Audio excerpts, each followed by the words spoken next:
आपको 2 शब्दों से संबोधित करेंगे। आप शांति बनाकर बैठे और उनके मुखारबिंद से उनके वचनों को सुनने का प्रयास करें। सभी समाजों का निवेदन है कि वो शांति बनाकर बैठे।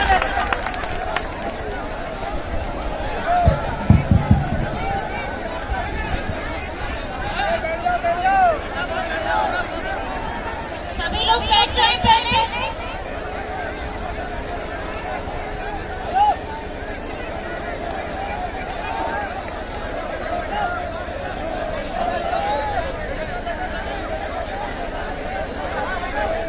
सबसे पहले प्रकृति शक्ति बड़ा देव को सादर नमन। मेरे पूजनीय पिताजी स्वर्गीय मनमोहन शाह भट्टी को मेरा चरण स्पर्श। कुछ बोलो इससे पहले माफी चाहती हूँ कि इतने समय से आपके सामने नहीं आ पाई। 1-1.5 महीने से आप लोग मिलना चाह रहे थे, रूबरू होना चाह रहे थे मेरे से, बट मेरी भी कुछ परेशानियां थी। आपने अपना नेता खोया है, मैंने अपना पिता खोया है।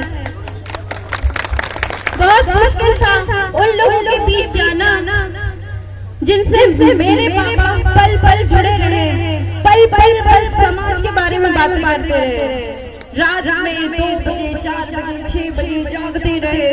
इतना त्याग उनका जीवन का शायद आपको भी नहीं पता होगा जितना परिवार को पता है, जितना उनकी पत्नियों को पता है, जितना उनकी बच्चियों को पता है, क्योंकि वो त्याग हमने भी किया है हमारे पापा के लिए, उनके समाज के लिए। क्योंकि समय बहुत कम है, हम तुम्हारे साथ हैं। मोनिका भट्टी संघर्ष करो, हम तुम्हारे साथ हैं। क्योंकि समय बहुत कम है, मुझे बहुत सी बातें सुनाई आ रही है कि पार्टी विलय होने वाली है। मुझे नहीं पता कहाँ से आ रही है, बट बहुत सारे लोग ऐसी अफवाहें उड़ा रहे हैं, अरे मोनिका ने इससे पैसे ले लिए। फालतू की अफवाहों में कभी ध्यान नहीं देना। मनमोहन शाह भट्टी का खून हूँ मैं, मनमोहन शाह भट्टी का खून हूँ मैं। बिकेगी नहीं है लड़की, इतना वादा कर रही है, मरते दम तक किसी भी पार्टी में विलय नहीं करेगी।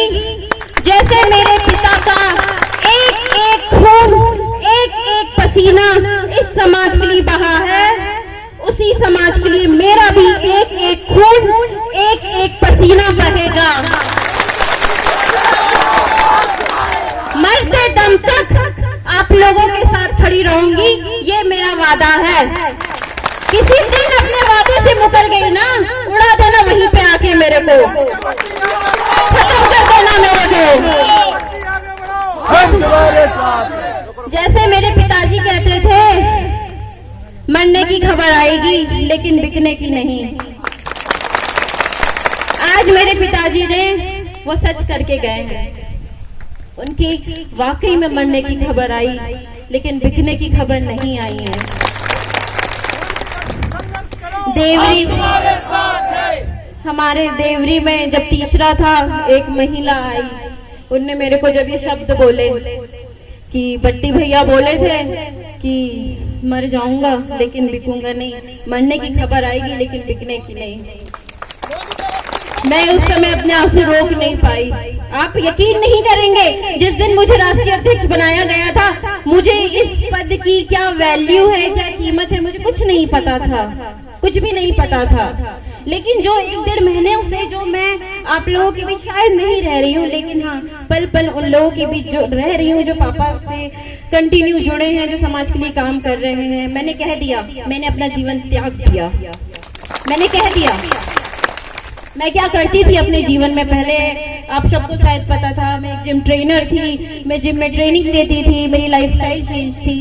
बट जिस दिन से मेरे पापा इस दुनिया में नहीं रहे, उस दिन से मैंने अपना जीवन त्याग दिया, क्योंकि मेरे जीवन में कुछ बचा ही नहीं है, कुछ बचा ही नहीं है अब मेरे जीवन में। समझो, अब मेरे जीवन का सिर्फ एक ही मकसद है, मुझे मेरे पापा के मार्गदर्शन कदमों पे चलना है, उन जहां उनकी राहें जाती थी उसी राहों में चलना है। जो उनके सपने थे आप लोगों को लेकर, आप लोगों की सेवा में जैसे वो पूरे टाइम लगे रहते थे, वैसे ही मुझे भी अपनी सेवा में पूरे टाइम ले लो। आप लोग अपने चरणों में ले लो मेरे को, अपनी चरणों में जगह दे दो मेरे को। जैसे मेरे पिताजी का आशीर्वाद आपका साथ मिला, वैसे ही आशीर्वाद आपका साथ मुझे दे दो। यकीन दिला रही हूँ, हम तुम्हारे साथ हैं। यकीन दिला रही हूँ मैं, हमारा गोंडवाना राज जरूर आएगा। ये मैं यकीन दिला रही हूँ। मेरे साथ आज इतने युवा शक्ति जाग उठे हैं। अभी मैंने देखा कुछ कांग्रेस के लोग आके ज्वाइन हो गए। अरे मेरे को इतनी शांति मिली ना कलेजे में, इतनी ठंडक मैं बता नहीं सकती हूँ।